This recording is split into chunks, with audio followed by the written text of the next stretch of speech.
Hello guys, today we will discuss about the respiration in plants and respiration in animals. So firstly we will discuss about the respiration in plants.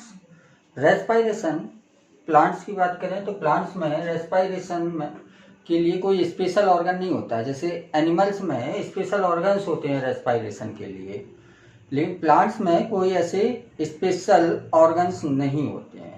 Plants में हर एक part में gaseous exchange होता है, चाहे root हो, stem हो, leaf हो, कोई भी पार्ट हो, हर एक पार्ट अलग से अपनी ऑक्सीजन को रिसीव करेगा और कार्बन डाइऑक्साइड को बाहर निकालेगा। तो in plants all parts respire separately respiration होता है in all parts. Transport of gases up to a short distance, और हर एक पार्ट अलग अलग रेस्पायरेशन करता है। इसका कारण भी यही होता है कि ये शॉर्ट डिस्टेंस तक इसमें गैसेस का ट्रांसपोर्ट होता है। कोई ट्रांसपोर्ट सिस्टम नहीं होता। जैसे अदर ऑर्गेनिज्म में, ह्यूमन की बात कर लें तो ब्लड होता है, ब्लड के थ्रू ऑक्सीजन या कार्बन डाइऑक्साइड एक जगह से दूसरी जगह तक ट्रांसपोर्ट हो सकते हैं, लेकिन प्लांट्स में ऐसे कोई ऑर्गन्स नहीं होते हैं जो सेपरेटली ट्रांसपोर्ट कर सकें गैसेस का।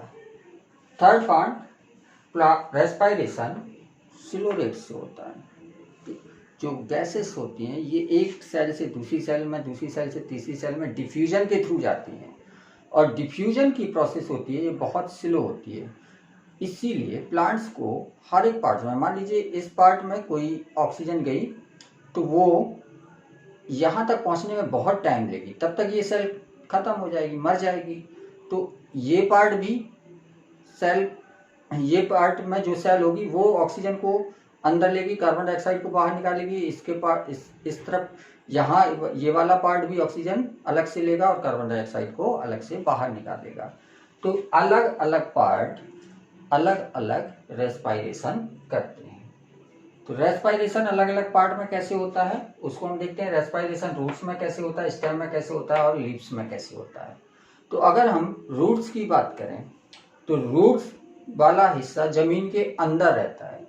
जब जमीन के अंदर रहता है तो जमीन के अंदर अगर जो सॉइल है उस सॉइल में पोरोसिटी है तो पोरोसिटी होगी तो उस सॉइल में एयर भी होगी, और एयर क्या करेगी, डिफ्यूज करेगी। कैसे डिफ्यूज करती है इसको हम देखते हैं कि जो रूट का पोर्शन होता है, रूट की जो एपिडर्मिस होती है, इस एपिडर्मिस में कुछ सेल्स इलोंगेट करके रूट हेयर का फॉर्मेशन कर लेते हैं।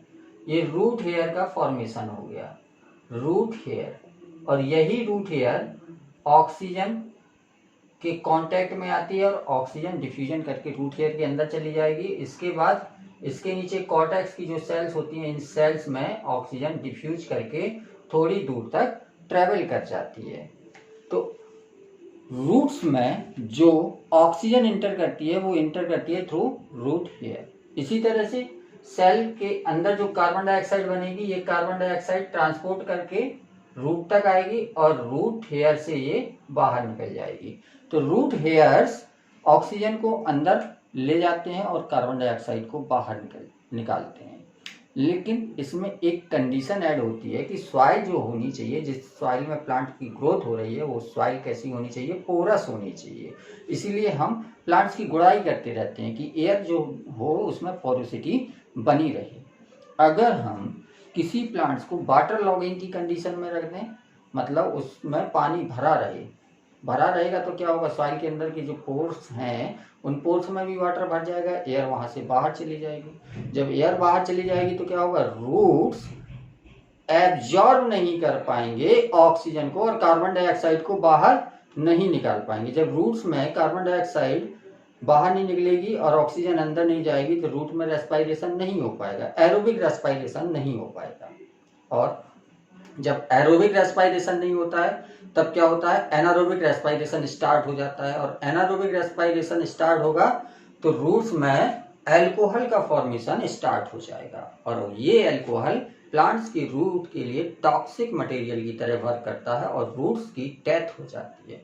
तो वाटर लॉगिंग की कंडीशन जब लंबे समय तक बनी रहती है तो उस कंडीशन में क्या होता है, एनारोबिक रेस्पायरेशन स्टार्ट हो जाता है ऑक्सीजन की कमी से, और एनारोबिक रेस्पायरेशन में अल्कोहल का फॉर्मेशन होता है, और उसी अल्कोहल की वजह से क्या होगा, रूट्स की डेथ हो जाएगी। दूसरा पार्ट हम लेते हैं स्टेम्स। स्टेम्स में रेस्पायरेशन कैसे होता है? अगर स्टेम्स सॉफ्ट है, मीन्स हर्बेशियस प्लांट है, तो हर्बेशियस प्लांट्स में स्टोमेटा प्रेजेंट होते हैं। स्टोमेटा के स्ट्रक्चर को आपको एक बार पहले भी बता चुके हैं, फिर बता रहे हैं। स्टोमेटा 2 गार्ड सेल से बना होता है, और इनके चारों ओर सब्सिडरी सेल्स होती है, और इन गार्ड सेल्स में जो इनर सरफेस होती है थिक होती है, और थिक होने की वजह से इनके बीच में क्या होता है, गैप बन जाता है, और इसी गैप को या पोर को हम बोलते हैं स्टोमेटा।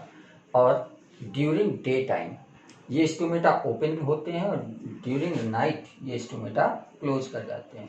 तो ओपन स्टोमेटा क्या करते हैं, कार्बन डाइऑक्साइड को बाहर निकालते हैं और ऑक्सीजन को अंदर ले जाते हैं। ऑक्सीजन अंदर जाता तो ऑक्सीजन को बाहर निकालेंगे और कार्बन डाइऑक्साइड को अंदर ले जाएंगे।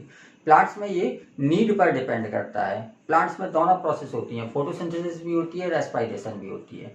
तो ड्यूरिंग डे टाइम, दिन में क्या होगा, फोटोसिंथेसिस की प्रोसेस होगी। फोटोसिंथेसिस की प्रोसेस होगी तो ऑक्सीजन प्लांट के अंदर बनेगी, तो ऑक्सीजन का अमाउंट प्लांट में ज्यादा होगा, तो ऑक्सीजन को क्या करेंगे, बाहर निकालेंगे। डिफ्यूजन हमेशा हायर कंसंट्रेशन से लोअर कंसंट्रेशन की तरफ हो रहा है। तो ड्यूरिंग डे टाइम फोटोसिंथेसिस ज्यादा हो रही है प्लांट में, ऑक्सीजन ज्यादा बन रही है, तो ऑक्सीजन बाहर निकलेगी।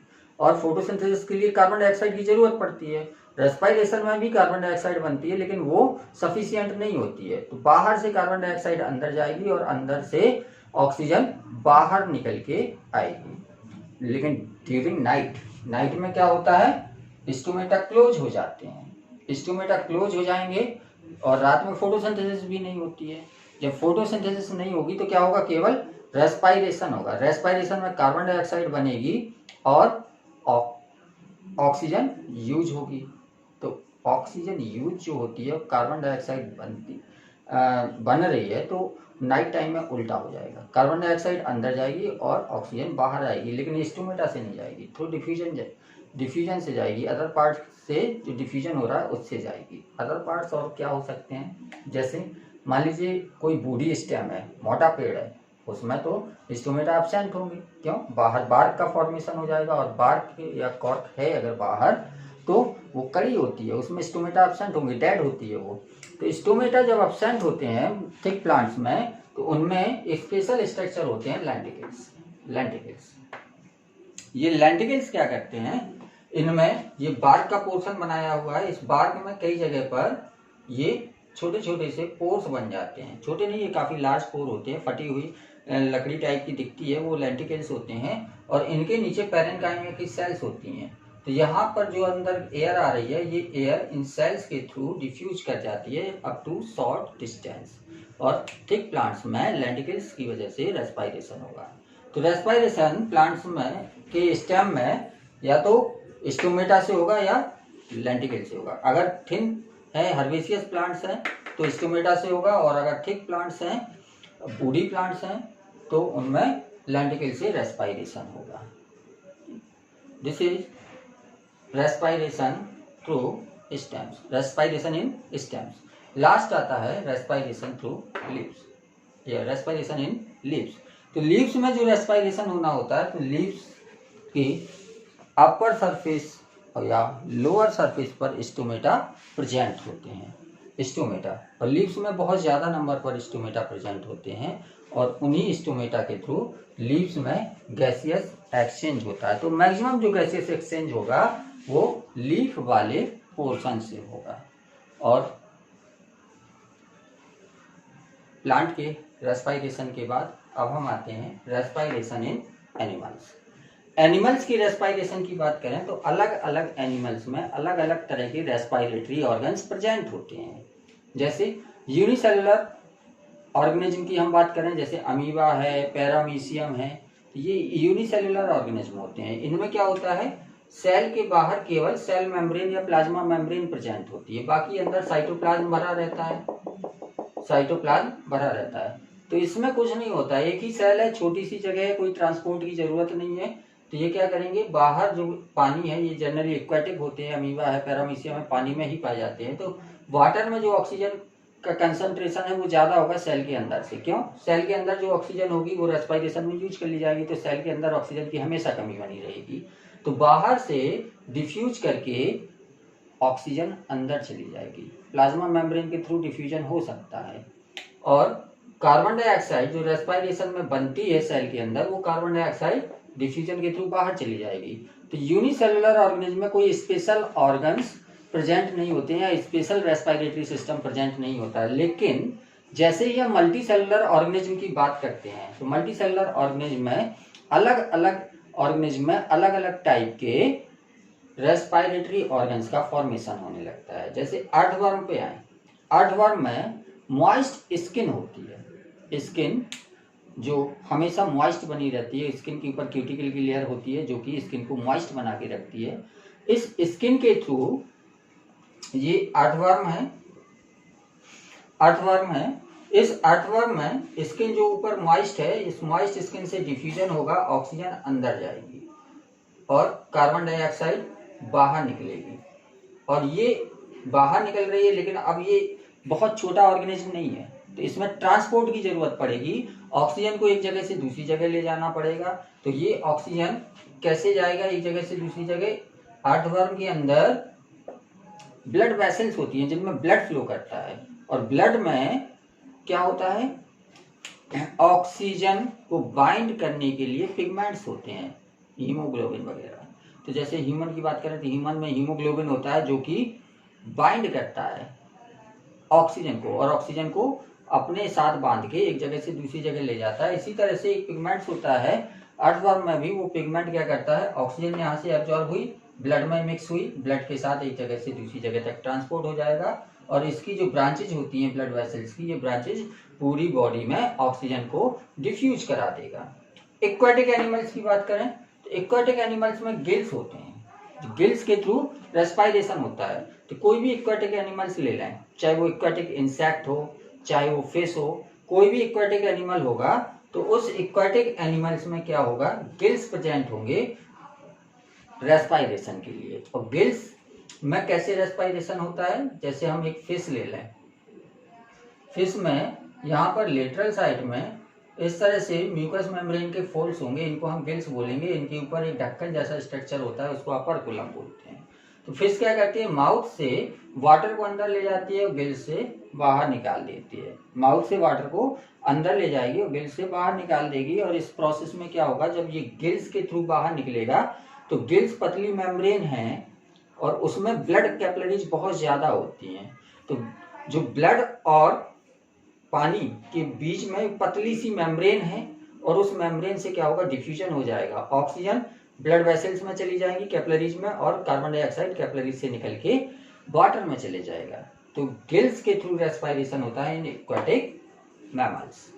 अगर हम बात करें इंसेक्ट्स की, तो इंसेक्ट्स में ट्रैकियल सिस्टम प्रेजेंट होता है, ट्रैकियल सिस्टम के थ्रू रेस्पिरेशन होता है। ये ट्रैकियल सिस्टम क्या होता है, मान लीजिए ये कोई इंसेक्ट का थोरैक्स और एब्डोमेन वाला पोर्शन है, तो इसमें बाहर की ओर इस तरह से छोटी छोटी सी ओपनिंग होती हैं। इन ओपनिंग्स को हम बोलते हैं स्पाइरेकल्स, स्पाइरेकल्स बोलते हैं इनको।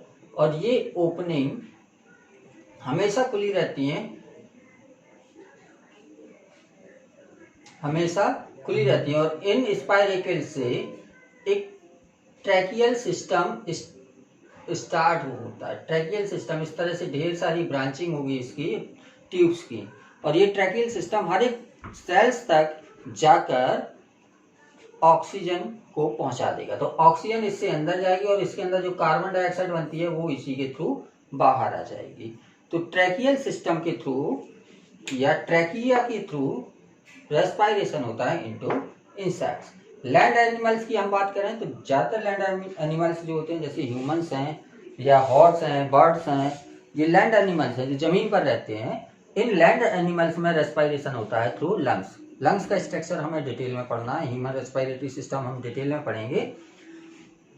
यहाँ पर केवल इतना समझना है कि जो लैंड एनिमल्स हैं उनमें सब में रेस्पिरेशन होता है थ्रू लंग्स। और फ्रॉग की बात करें तो फ्रॉग लैंड में भी रहता है, पानी में रहता है और ज़मीन के अंदर भी रहता है। तो जब ये पानी में रहता है टैडपोल स्टेज में, तो इसमें गिल्स के थ्रू रेस्पायरेशन होता है। जब लार्वा जो होता है फ्रॉग का, ये टैडपोल होता है, ये पानी में रहता है। तो इस पानी में जब रहता है ये टैडपोल स्टेज के फॉर्म में, तब इसमें जो रेस्पायरेशन होगा वो गिल्स के थ्रू होगा। और जब ये बड़ा हो जाएगा, मैच्योर हो जाएगा, फ्रॉग बन जाएगा, तो फ्रॉग बनने के बाद जब ये पानी में रहता है तो अपना जो नेजल ओपनिंग होती है ये बाहर निकाल लेता है, एयर से लंग्स से ब्रीदिंग करता है। और जब ये ज़मीन के अंदर होता है तब भी ये लंग्स से ब्रीदिंग करता है। लेकिन जब सॉइल के अंदर चला जाता है, ज़मीन के अंदर चला जाता है, फ्रॉग में एस्टिवेशन और हाइबरनेशन होता है। एस्टिवेशन और हाइबरनेशन, इनको हम बोलते हैं ग्रीष्म निष्क्रियता और शीत निष्क्रियता। मतलब जब बहुत ज़्यादा गर्मी होती है और बहुत ज़्यादा सर्दी होती है तो ये ज़मीन के अंदर छिप जाते हैं, ज़मीन के अंदर छिप जाते हैं। क्योंकि हम लोग जैसे होते हैं ना कि अपने आप को मैनेज कर लेते हैं टेम्परेचर वेरिएशन के हिसाब से, ये अपने आप को मैनेज नहीं कर पाते हैं, इसलिए ज़मीन के अंदर छिप जाते हैं ड्यूरिंग एस्टिवेशन एंड हाइबरनेशन। तो उस समय ये नाक से सांस तो ले नहीं सकते हैं, तब ये क्या करते हैं, स्किन से रेस्पायरेशन करते हैं। तो फ्रॉग में जब ये फ्रॉग ज़मीन के अंदर होते हैं तब मॉइस्ट स्किन से रेस्पायरेशन करते हैं। तो this is all about the respiration in different organism. Respiration in different organism.